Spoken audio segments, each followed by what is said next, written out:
El Colegio de México, el Instituto Mexicano de Estudios Estratégicos en Seguridad y Defensa Nacionales y el Foro de Seguridad Hídrica presentan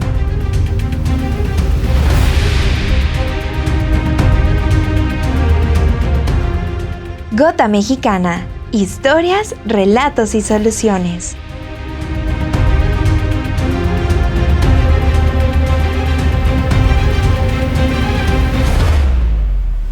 Hola y bienvenidos a Gota Mexicana, el podcast donde exploramos las profundidades de la seguridad hídrica en México. Soy su anfitriona, Judith Domínguez.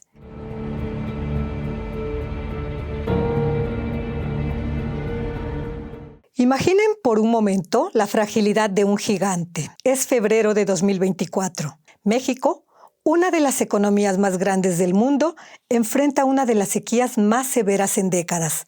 El 76% de su vasto territorio está afectado. Las grandes presas del sistema Cutzamala, el corazón hidráulico que da de beber a más de 20 millones de personas en el Valle de México, operan a un alarmante 39% de su capacidad. La palabra crisis está en boca de todos.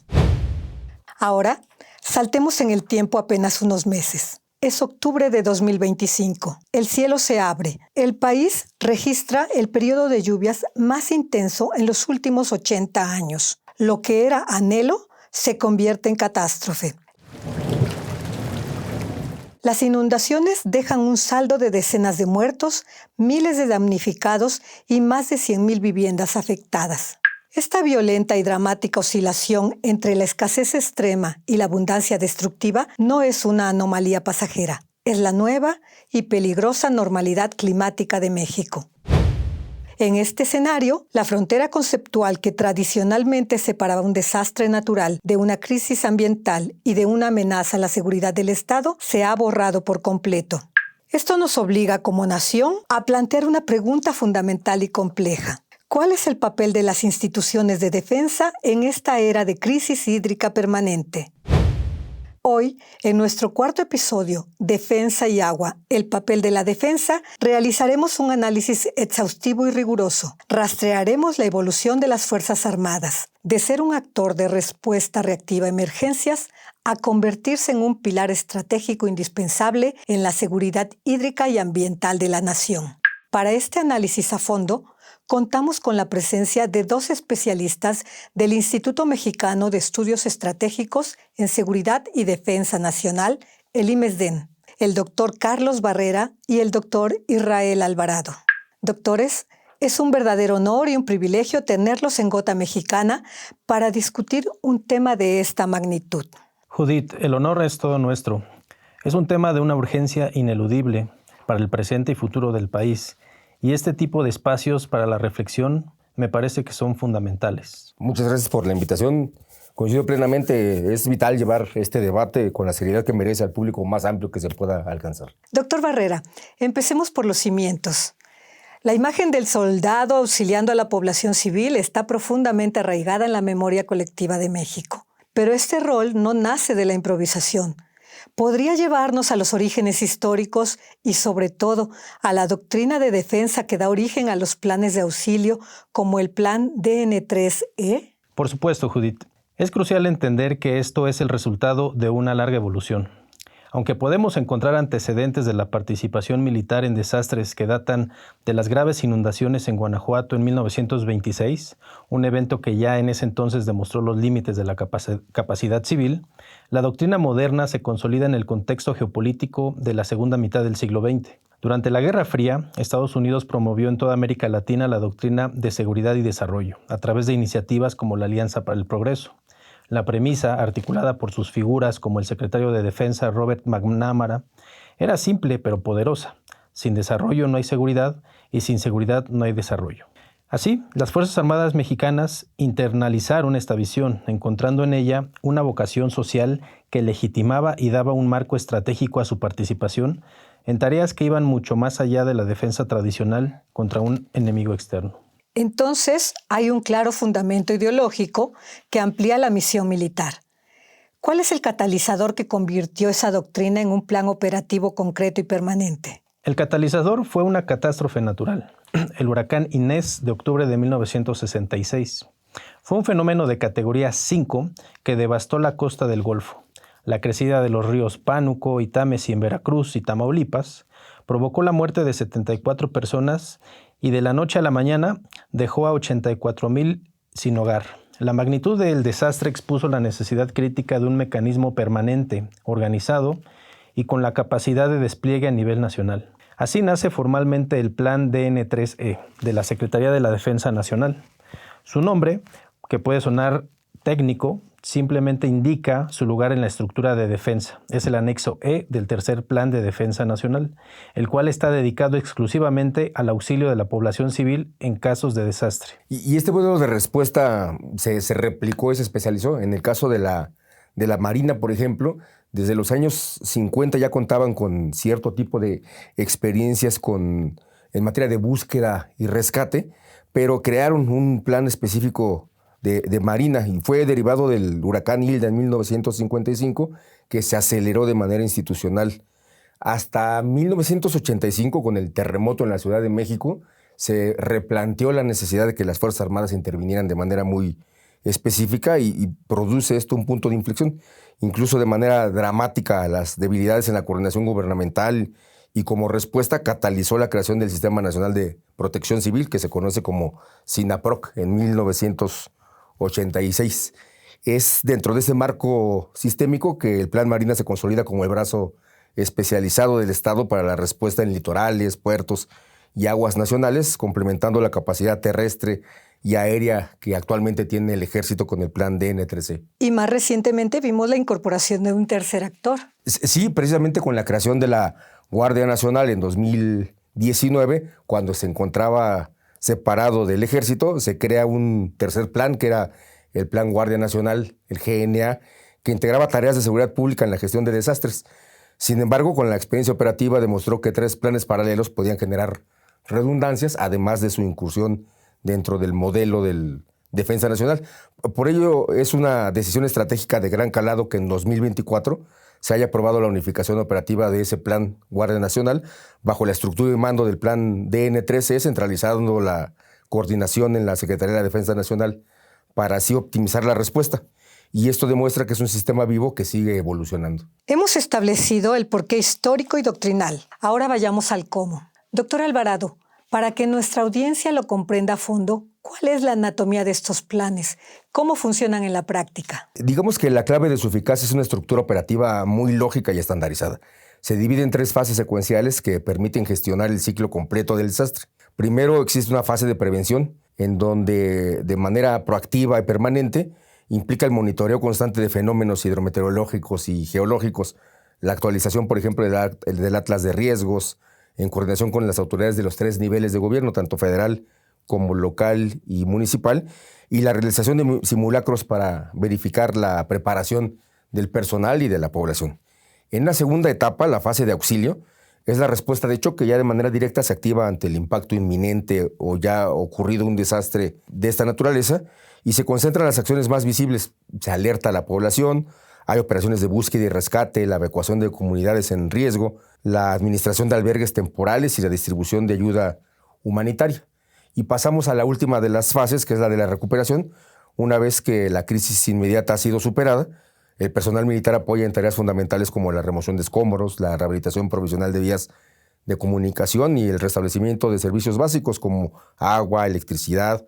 Y así se permite que las instituciones civiles puedan iniciar la fase de reconstrucción a largo plazo. Esa estructura debe aplicarse de manera muy distinta según la naturaleza de la crisis. Ya nos dieron un adelanto, pero me gustaría que profundizáramos en el contraste. Doctor Barrera, pongamos frente a frente la respuesta a las inundaciones torrenciales de 2025 y la gestión de la lenta pero agobiante sequía de 2024. El contraste me parece perfecto para ilustrar la versatilidad doctrinal y de capacidades en las Fuerzas Armadas. Por ejemplo, en las inundaciones de octubre de 2025, la respuesta fue masiva, rápida y multidominio, es decir, en tierra, mar y aire. Los documentos hablan de un despliegue de más de 10,000 efectivos, esto a partir de fuentes oficiales.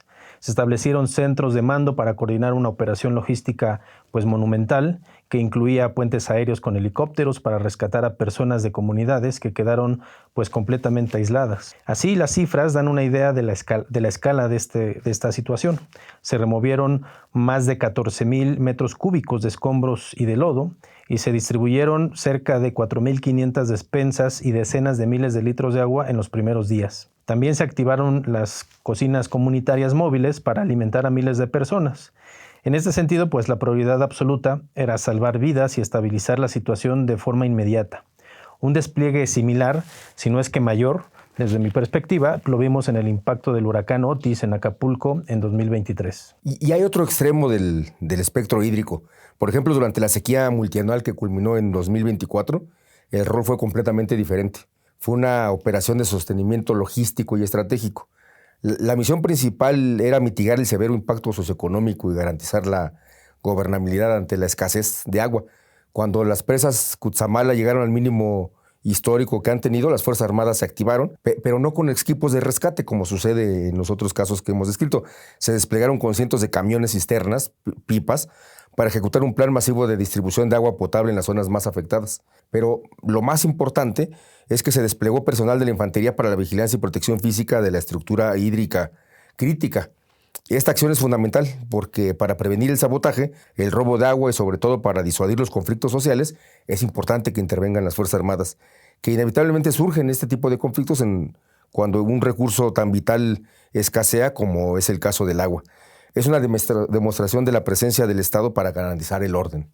Este último punto que menciona doctor Alvarado sobre garantizar el orden y proteger la infraestructura es la transición perfecta a nuestro siguiente tema. El paso de responder a un huracán a proteger una presa de un conflicto social implica un cambio conceptual profundo. Doctor Barrera, ¿cómo y por qué el agua y el medio ambiente se integran formalmente en la Agenda de Seguridad Nacional de México? Los académicos usan el término securitización. ¿Podría explicarnos este proceso? Claro, Judith. El concepto securitización se puede entender como el proceso mediante el cual un tema que tradicionalmente se manejaba en una esfera sectorial, como la ambiental o la económica, es elevado a la categoría de amenaza existencial para la seguridad y la viabilidad del Estado. En México, particularmente, este proceso con el agua ha sido gradual, pero se ha acelerado drásticamente en los últimos tiempos. Históricamente, el agua se gestionaba como un recurso económico, con una alta explotación agrícola que consume el 77% del agua y una sobreexplotación de acuíferos que en algunos casos llega al 850%. El punto de inflexión legal es la reforma constitucional de 2011, que en este caso eleva el acceso al agua a un derecho humano. Esto cambia radicalmente el panorama, porque a partir de ahí la creciente evidencia científica sobre el cambio climático obliga a los planificadores estratégicos a ver el agua de otra manera. Documentos clave como los planes nacionales hídricos o el mismo programa sectorial de defensa nacional, que pues en este caso podríamos ejemplificar con el 2024-2030, dejan de hablar del agua solo en términos de gestión de recursos y empiezan a usar el lenguaje de seguridad, como por ejemplo conceptos como soberanía hídrica, resiliencia nacional o amenazas a la estabilidad. Entonces, hay una evolución en el pensamiento político y estratégico. Doctor Alvarado, ¿cómo se codifica esta nueva visión en leyes que justifiquen y mandaten la acción militar? Digamos que existen varias leyes. La más evidente es la Ley de Seguridad Nacional. Hay un artículo 5 que establece que se consideran como amenazas a la seguridad del Estado los actos tendentes a destruir o a inhabilitar la infraestructura crítica de carácter estratégico o indispensable para la protección de bienes o servicios públicos.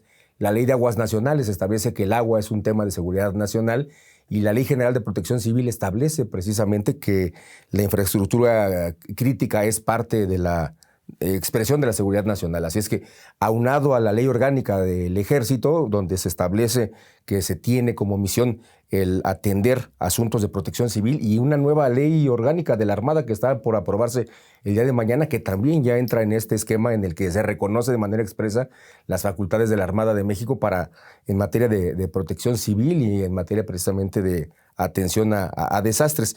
Así es que, tomando en consideración que no hay ninguna infraestructura más indispensable para la vida del ser humano que la hídrica, pues se encuentra completamente justificada la intervención legal que se hace al respecto. El sistema Cutzamala, por ejemplo, la presa de La Boquilla en Chihuahua, una planta de bombeo en el río Lerma, son considerados por nuestra normatividad como estratégicos en materia de seguridad de la nación. Por lo tanto, la protección que se haga de ellos no es una opción, sino que es un mandato de seguridad nacional que se tiene que atender.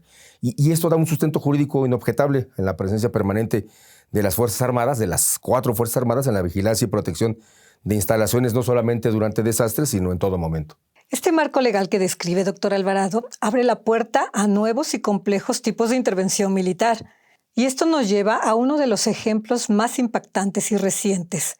Doctor Barrera, háblenos más a fondo de la Operación Caudal y el llamado Huachicol del Agua. Claro, la Operación Caudal lanzada en octubre de 2025 creo que es el ejemplo perfecto de esta nueva realidad. Fue un operativo masivo coordinado por la Fiscalía General de Justicia del Estado de México, con participación directa de varias instancias como la Secretaría de la Defensa Nacional, la misma Secretaría de Marina y la Guardia Nacional en 48 municipios. Su objetivo principal era desmantelar la cadena completa de comercio ilícito de agua.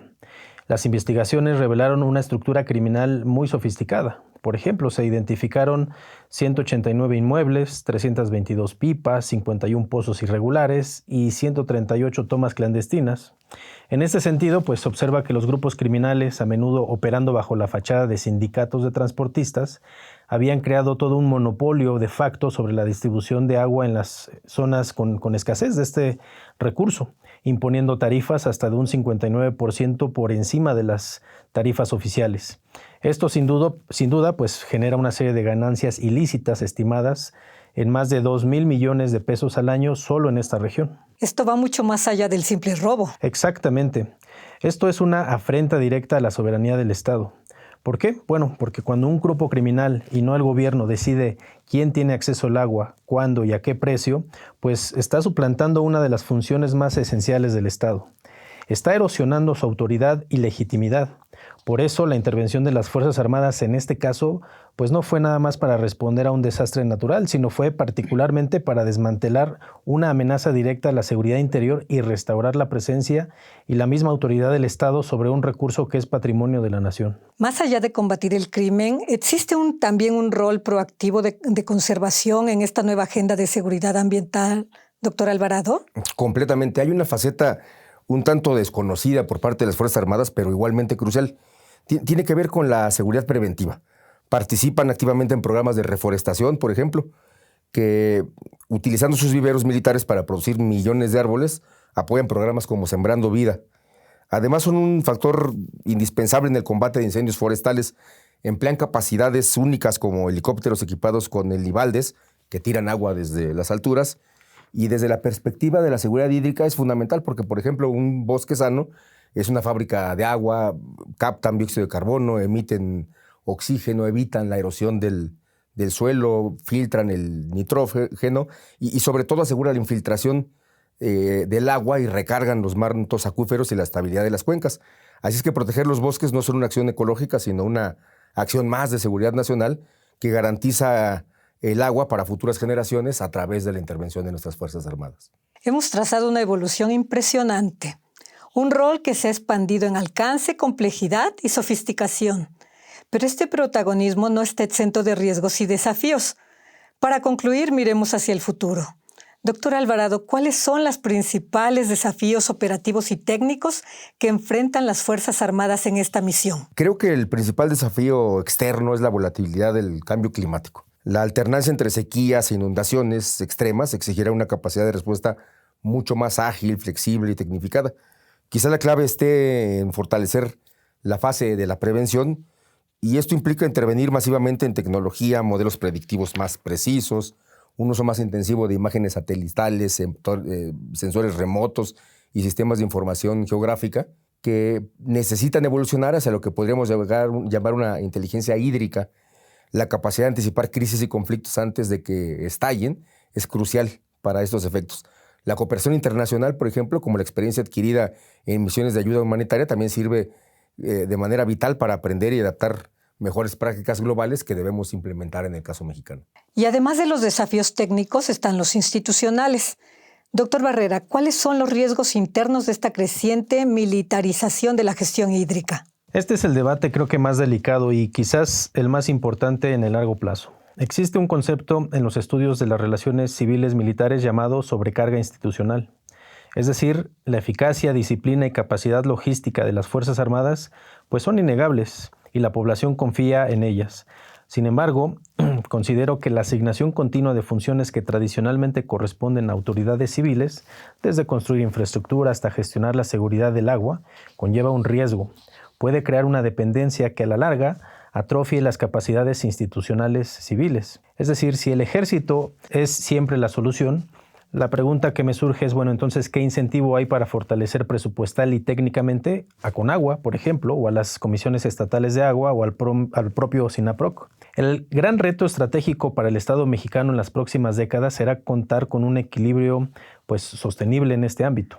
Cómo aprovechar la gran capacidad de las Fuerzas Armadas como un pilar de apoyo crucial y altamente especializado, sin que ello implique la suplantación o el debilitamiento de la autoridad y la responsabilidad civil. La seguridad hídrica a largo plazo no puede depender solo de un pilar. Una reflexión final de enorme profundidad. Doctores Carlos Barrera e Israel Alvarado, su análisis ha sido exhaustivo, detallado y sumamente esclarecedor. Les agradezco de nuevo su invaluable participación y la claridad de sus exposiciones en Gota Mexicana. Un placer, Judith. El debate creo que debe de continuar. Gracias a ustedes, sobre todo por abrir un espacio tan necesario para el debate. La lección de hoy es profunda y compleja. Hemos recorrido casi un siglo de historia, desde intervenciones puntuales en desastres hasta la consolidación de una doctrina de seguridad nacional que hoy considera el agua y el medio ambiente como elementos centrales para la soberanía y la viabilidad del Estado. Hemos visto cómo los planes DN3E y Marina han trascendido su origen como escudos contra la furia de la naturaleza, para convertirse en herramientas multifacéticas que defienden el recurso más vital de la nación contra un espectro de amenazas cada vez más amplio, incluidas las del crimen organizado. En el turbulento siglo XXI, las Fuerzas Armadas de México se han convertido de facto en centinelas del agua. El desafío, como hemos escuchado con contundencia, es asegurar que no se conviertan en los únicos guardianes. La verdadera resiliencia nacional residirá en la fortaleza de todo nuestro andamiaje institucional.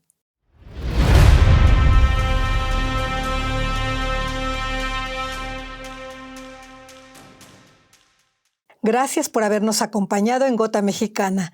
Soy Judith Domínguez. Agradezco mucho que nos sigan por las redes sociales y las plataformas de streaming. Les invitamos a acompañarnos en esta tercera temporada que abordaremos todas las aristas y dimensiones de la seguridad hídrica. Hasta el próximo episodio. Esta fue una producción de la Coordinación de Educación Digital del Colegio de México.